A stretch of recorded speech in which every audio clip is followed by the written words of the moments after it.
Yes, yung mga preng at currently dito tayo ngayon sa St. Joseph pa rin ba ito mga preng? St. Joseph Street. Dito yan malapit sa may water district ng General Santos City, which is tong daan na to mga preng. Gusto ko lang i-share kasi tong daan na to dati ay talagang rocky road.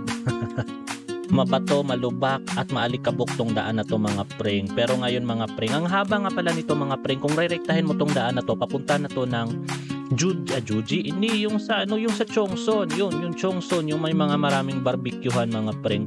Hanggang doon simentado na mga preng. Kitang-kita mo naman preng. Yan, talagang malubak yan dito, tsaka rocky, mabato at maalikabok at pag malakas yung ulan, maputik din mga preng. Pero ngayon, ayun St. Joseph Street, ST ba yan, di ba? ST St. Joseph, parang ganun. Correct me if I'm wrong mga preng ha. Pero ito mga preng, kita mo naman simentado na, hindi na tayo mahihirapan magdaan mga preng.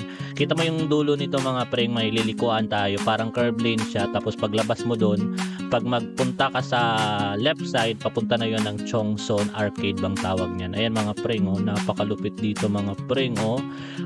So ayan dito preng, may daan dito preng na anuhin natin, lilikuan natin, liliko tayo sa left side. Kasi pag pa right side, papunta na yan ng Robinson's Mall. Dito tayo papuntang Chongson Arcade. Yan, kita mo naman yung building sa left side mga preng. Ayan, palatandaan.